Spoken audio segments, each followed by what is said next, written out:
Kali ini kita akan mempelajari tentang sifat periodik unsur bersama saya Mutiasi, saya guru SMA Negeri 7 Palangkaraya. Tujuan dari pembelajaran kita kali ini adalah peserta ini diharapkan dapat menghubungkan atom valensi dan jumlah kulit dengan letak suatu unsur dan sistem periodik, kemudian dapat menentukan letak unsur dalam sistem periodik dan menganalisis sifat kepemilikan unsur berdasarkan data yang diberikan. Oke, kali ini kita akan mempelajari tentang dua hal, yaitu tentang periodik dan golongan sifat periodik unsur. Nah, periodik dan golongan itu dalam sistem periodik itu ada namanya tabel periodik unsur yang kita gunakan dalam tabel periodik unsur modern. Kemudian sifat periodik unsur itu adalah sifat periodik yang secara beraturan sesuai dengan kenaikan nomor atau unsur. Nah, berdasarkan sifat itu dari tabel periodik unsur, dalam satu tabel itu ada kenaikan nomor atom unsur. Nah, yang kita bahas pertama adalah tentang periodik dan golongan. Nah, ini namanya tabel periodik unsur. Kita perhatikan di sini ada golongan. Golongan itu ada terdiri dari 18 ya, 18 golongan. Kemudian ada periode. Periode itu ada 7, ada yang blok S, blok P, dan blok D. Blok S ini seperti ini ya. Jadi kita dasarnya menentukan hal itu adalah berdasarkan konfigurasi elektronnya. Tabel periodik unsur ini kita dapat menggunakan sebagai dasar untuk kita memahami bahwa dalam penentuan periodik dan golongan dan sifatnya kita dapat perhatikan seperti itu. Ada nama golongan utama, ada golongan transisi. Golongan utama itu golongan A, golongan transisi itu adalah golongan B, ada yang transisi dalam, yaitu termasuk lactanida dan actinida. Kemudian utama ada 8 golongan yang nama-namanya bisa diperhatikan di sini. Kemudian dalam periode itu ada 7 periode, masing-masing unsurnya ada yang terbaru ya, ada beberapa unsur yang ditemukan terbaru di bagaimana menentukan periode dan golongan ya. Menentukan periode dan golongan itu, periode itu didasarkan pada jumlah kulit. Nah, diingat kembali dalam penulisan aturan Akbau untuk penulisan konfigurasi elektron. Nah, dari itu kita dapat menentukan jumlah periode dan nomor periode atau nomor golongan. Nah, kalau golongan utama dia berada di subkulit S dan subkulit P. Jadi dia berdasarkan elektron valensi. Kalau transisi atau golongan B itu pada subkulit S dan D elektron valensinya ya, atau S dan D. Kalau S dan D dia di transisi luar ya. Ada kalau S dan F itu dia pada transisi dalam, yaitu lactanida dan actinida. Kita kasih contoh bagaimana menentukan periode dan golongan. Nah, saya kasih contoh misalkan 9F. Pertama, kita ingat bahwa urutan pengisian dari elektron itu ditulis dulu konfigurasinya, 1s2, 2s2, 2p, 5. Nah, usahakan elektron yang di sini sama jumlahnya dengan yang di atas. Nah, ini pada kulit pertama yang di depan ini disebut kulit ya. Ini kulit kedua. Ini jumlah kulitnya ini sama dengan 2. Bukan jumlah dari yang terisi ini 1, 2, 3, 4 seperti itu. Ini kulit pertama, ini kulit kedua. Nah, pada kulit kedua yang namanya elektron valensi, saya singkat EP, itu pada kulit kedua, yaitu pada subkulit S dan subkulit P. S ada berapa elektron? 2 elektron. P ada 5. Jadi jumlahnya adalah 7.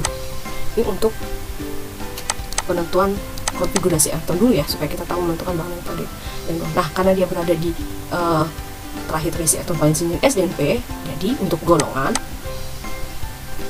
nah nomornya adalah 7, tapi kita tulis jadi Romawi A atau B, A, karena dia terakhir di S dan P. Kemudian jumlah kulitnya ada 2, berarti dia pada periode 2 gitu. Saya kasih contoh misalnya seperti ini. Kita tulis dulu konfigurasi elektronnya, 1s2, 2s2, 2p, 6, ini sudah 10 ya. Kemudian setelah itu adalah 3s2, pas 12. Ini jumlah kulitnya berapa? Ini kulit pertama, kulit kedua, kulit ketiga. Ini jumlah kulit yang terisi oleh elektron adalah 3. Berarti dia pada periode 3. Jadi kalau kulitnya diketahui adalah 3, jadi periodenya dia pada periode 3. Kemudian elektron valensinya, saya singkat EP. Nah, karena dia pada terakhir elektron valensinya pada kulit luarnya pada kulit ketiga, nah saya kasih stabilo ini adalah sebagai elektron valensinya karena dia berada di kulit terakhir. Oke, jadi elektron valensinya adalah 2. Nah, dari ini kita menentukan golongan dari elektron valensinya. Nah, dari golongan dari elektron valensinya nomornya kita tulis jadi Romawi 2. Kemudian A atau B, karena dia terakhir di S berarti dia A. Oke, saya kasih contoh misalkan adalah yang ini. Oke, kita tulis konfigurasi panjangnya ini boleh dipersingkat ya, saya tulis saja panjang. Oke, ini sudah 10 elektron, setelah itu 2P adalah 3s2, 3p6, 4s2. Nah, ini sudah 20. Nah, 4s adalah 3, sisanya adalah 1. Nah, ini jumlah kulitnya berapa? 1, 2, nah 3 ini ada ini. Nah, 4. Jumlah kulit adalah 4.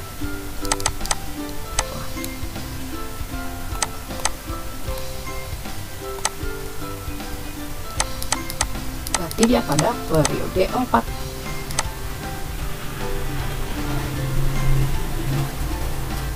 Nah, karena dia terakhir terisi di sini, berarti atom valensinya sekitaran S dan D. Oke, kita tuliskan atom valensinya. S tambah D. S-nya ada berapa elektron nih? Begini. Yang bagian atasnya itu adalah elektron 2 tambah 1, 3. Oke, kurang jelas. Oke. Nah, berarti dia golongannya adalah golongan 3, tapi A atau B? Golongan. Nah, karena dia berada terakhir ditulis S dan D, berarti dia golongan 3 B. Nah, tulisannya ini harus sesuai dengan ketentuan. Jadi menggunakan huruf kapital ya, bukan huruf kecil. Bukan tidak boleh menggunakan huruf kecil, tapi oke, kita lanjut ke pendidikan unsur. Nah, sifat pendidikan unsur ada banyak sebenarnya. Ada 4 ya, jari-jari atom, energi ionisasi, afinitas elektron, dan elektronegatifan. Nah, jari-jari atom itu menyatakan jarak dari inti ke luar elektron. Nah, misalkan ada ini inti. Nah, ini terdiri dari kulit-kulit tadi seperti konfigurasi atau jarak antara inti ini dari sini ke sini, itu yang disebut dengan jari-jari atom, dengan elektron keluar atau yang dinamakan elektron valensi tadi. Sedangkan energi ionisasi adalah energi yang minimum yang digunakan untuk melepaskan elektron pada sudut atom netral dalam wujud gas. Nah, afinitas elektron ini biasanya energi yang dibebaskan ke netral dalam wujud gas pada 1,51 elektron membentuk ion negatif. Kalau ini kan membentuk ion positif, ada yang membentuk ion negatif. Kemudian elektronegatifan adalah suatu bilangan yang menyatakan kecenderungan suatu unsur menarik elektron pada suatu molekul senyawa. Nah, bagaimana kecenderungannya dalam satu golongan dari atas ke bawah?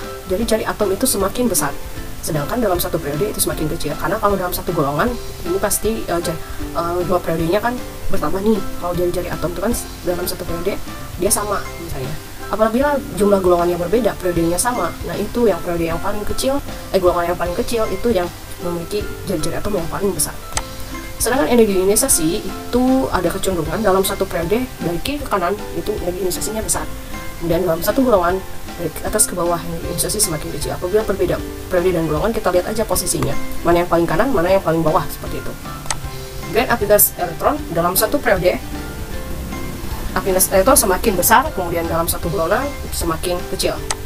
Dan elektronegatifan itu adalah pengaruhnya di dalam reaksi kimia itu sangat besar ya, terutama pada beberapa unsur yang memiliki keelektronifan paling besar, yaitu pada golongan 7A. Nah, ini mempengaruhi daya tarik antara inti dengan kulit luar. Jadi ada kemampuannya untuk melepas, untuk menerima elektron itu digantungkan dengan keelektronegatifannya. Nah, dalam satu periode keelektronifan bertambah, dalam satu golongan keelektronegatifannya berkurang ya. Kemudian sifat keperiodikan unsur yang adalah sifat logam. Jadi ada yang logam, ada yang sifat non logam. Nah, dalam satu periode dari kiri ke kanan sifat logam itu berkurang, sedangkan sifat non logam bertambah. Kita lihat dalam sistem periodik itu di bagian paling golongan 8A itu adalah sifat dari non logam ya. 7A juga non logam, 8A juga sifatnya ada yang metalit, ada yang non logam. Kemudian dari atas ke bawah dalam satu golongan sifat logamnya bertambah, sedangkan sifat non logamnya berkurang. Ada juga yang nama titik lain dan titik didih. Dalam satu periode titik didih dan titik cair dari kiri ke kanan sampai golongan 4A kemudian menurun drastis. Kemudian dalam satu golongan ternyata ada dua jenis kecenderungan. Unsur-unsur golongan 1A sampai 4A titik didih dan titik cairnya semakin rendah. Nah, kita buat contoh soal. Nah, ada beberapa unsur, misalnya Li, Be, yang ditanyakan di soal ini adalah jari-jari atom yang terbesar, energi ionisasi terbesar, elektron terbesar, dan resistor terbesar. Apa yang harus kita kerjakan terlebih dulu adalah kita menuliskan konfigurasi untuk dapat mengetahui berapa periode dan golongan. Ini sangat mempengaruhi ya. Nah, misalnya seperti ini Li ya, litium, itu nomor atomnya 3 dan konfigurasi 1s2, 2s1. Dia berada di periode 2 karena jumlah kulitnya 2, nih, 1, 2. Kemudian elektron valensinya 1 karena dia keluar kan 2s1 ya, berarti dia golongan 1A. Sedangkan untuk Be ini jumlah kulitnya sama periodenya, nih elektron konfigurasi seperti ini. Elektron valensinya juga 2, jika dia golongan 2A. Nah, kemudian jumlah kulitnya untuk B boron, dia pada kulit kedua juga, tetapi elektron valensinya 3, jadi golongan 3A. Sedangkan F dia pada jumlah kulit yang sama, tetapi yaitu kulit kedua ya, jika periode 2, tapi golongannya berbeda, yaitu golongan 7A. Nah, pertimbangan kita kalau dilihat dari data dan ketentuan bahwa dalam satu golongan jari-jari atom itu semakin ke bawah makin besar, dalam satu periode dari kiri ke kanan semakin kecil. Artinya kalau kita dalam satu periode yang paling ke kanan berarti ya golongannya paling besar berarti. Jadi yang paling kecil jari-jari atomnya ya si F ini, yang paling besar Li gitu.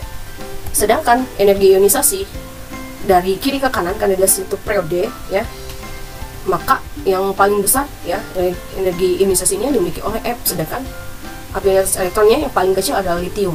Elektronegatifan yang terbesar adalah F. Nah, karena ini adalah kecenderungan untuk satu periode yang sama. Apabila dalam satu golongan yang sama ya pasti beda. Oke, ini yang mungkin bisa Ibu sampaikan. Selamat belajar kembali. Terima kasih.